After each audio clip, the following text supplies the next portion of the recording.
What's the number one thing that took me from a losing, unprofitable trader to a winning, consistently profitable trader? In today's video, I'm going to give you the rundown on the number one thing that made the biggest difference for me as a trader.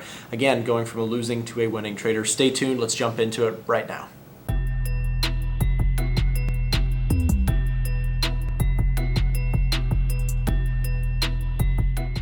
Hey traders, welcome back to another YouTube video here on my channel. My name is Nick. I share all sorts of trading related content here on YouTube. I'm a full-time trader and entrepreneur here. We're here in the office, and I wanted to talk a little bit today about a specific component of my trading that made the biggest difference for me. I know a lot of people are struggling to become profitable. They're struggling to find any sort of consistency. And I think that part of the reason that is because of all the social media hype that's out there about trading, right? People are told that it's going to be easy and that you just deposit your $100 and it'll go to $1,000, right? Just through some simple kind of entries and exits. And the reality is that the biggest difference for me when it became, time to actually become a profitable trader is to forget all of that hype and to actually focus on a couple different key components or key principles to successful trading. So one of the biggest components that I'm gonna go ahead and say is keeping my position size small is the number one, without a question of a doubt. If I could get you to learn one thing from my videos, hopefully for you to think about in your own trading,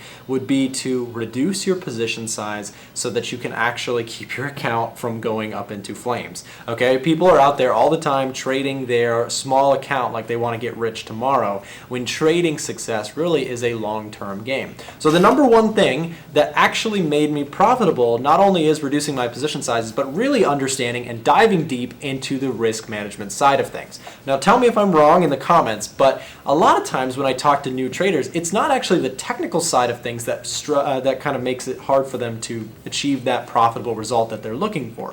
What it really usually is that they are blowing up their accounts trying to go really big on a move. Bear with me here. Let's say that you actually have a pretty good track record and you're trading something like gold. I've got it pulled up today because gold is really moving right now and there's some interesting stuff going on with it. So we've actually been talking about XAU USD a little bit today in the live streams as well as here in the office. We've been talking about just kind of the S&P 500 and how it's been trading against gold right now and all that sort of stuff. But let's say that you have a really good track record on something like gold and things are going really, really well for you, right? Let's say that you're looking at this chart and you bought in on a pullback and it rose and things went really well and you made a bunch of money. Well, a new trader is very different than how a experienced trader would handle this. A new trader would say, well, if I got in and things went really well and I made a bunch of money, then I should naturally increase my position size to kind of compound my gains very quickly, right? And so what they'll do is, let's say they bought with a 0.10 lot size on the first trade and things went really well and they made profit. I think that one of the biggest mistakes a new trader can make, and actually one of the worst things for a new trader to have, is a good start, right? Because if you start out trading and you start out having a lot of success very quickly, the natural kind of response is to kind of increase your position size and do it again, right? It's not necessarily a bad idea. It kind of seems like a logical idea to be like, okay, well, things are going well, let me increase my position size. And that's when you can get in trouble, especially as a new trader trying to drastically up your position size and try to get rich quick, right? So the big thing is, again, position size, position size, position size. Risk management is everything. And just because you have a good string of wins doesn't necessarily mean that it's always going to be that same way. So going back to our new trader example, you bought the pullback, things went really well, and you decide to do it again. Well, let's say this time the market full on reverses and now you're caught with a major position that's going against you. Well, what can you do, right? This is where a new trader, they usually don't even think this far, right? A position goes against them severely and they're just sitting there like, well, what do I do now, right? I've got this huge position on something as volatile as gold. That can be a very, very dangerous mix. People are over leveraged and they get themselves in a huge trouble. And not only do they give back their profits that they made, a lot of times they end up going very, very negative on their account and losing a substantial amount of money. Here's the thing about trading that most people on the internet are not going to tell you. It is not a place for you to take a small amount of money and get rich very quickly. It is a way for you to learn a skill that can help you compound your money over lifetime, right? Not necessarily just next next week or next month, right? So that's my concept with trading. The biggest thing, again, that made the difference for me was reduce that position size and understand the values of risk management so that you can actually keep your account, again, from going up into flames. If you use something like a 0.01 lot size on a $1,000 account, people might say, well, that sounds ridiculous. You're never going to make any substantial money. And here's the thing. That's mostly correct. You're not going to make a substantial amount of money from nothing, right? Think about the whole world we live in. It's very, very hard to find scenarios where you can take nothing and make it into a substantial amount of money very quickly, right? Especially in one of the most competitive places on earth to make a dollar, the markets, right? You've got substantial banks and institutions and smart people who are making their money in this market. And to think that as a retail trader you can just come in and triple your money really quickly is a little bit naive and a little bit dangerous of a thought that is kind of promoted all over the internet. So my idea is, again, the biggest thing, reduce those position sizes. There's some other things that I could also point out while we're talking about this topic, which would be psychology and discipline, right? I know Will here, we were actually talking recently about his trading plan. He's got a journal and he journals his trades and he writes down his plan. That's huge, and most traders will not do that. I did that in my early days and it really substantially helped me understanding what am I doing on a regular basis? What's my plan? That's the other big thing that, again, a lot of new traders don't have, is they don't have a strategy. I've got a video on YouTube that you can check out. I'll put it up here in a card above the screen on one of my strategies that I shared there. It's actually one of the biggest videos on the YouTube channel right now, but it's really a pretty basic concept where I share my trading plan in detail with you guys here on YouTube. So definitely check that out if you have not already.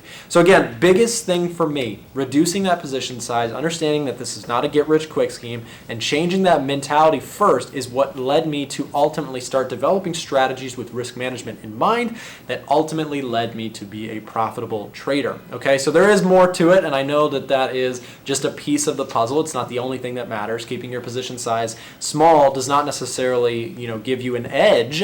It gives you kind of endurance. It gives you stamina. It gives you the capability to continue trading when things go wrong. Because if you have small positions on your account and you take a couple losses in a row, your account is not destroyed. But if you have big positions on your account and you take 5 losses in a row, right, and you're risking 10% per trade, which a lot of new traders are doing, right, 10% per trade, if you lose 5 trades in a row, you are now down 50% on your account. And if you do the math on this, to actually get back to break even, you don't need to make 50%. You actually have to make 100% of your money, right? Because you're down 50, you have to double it.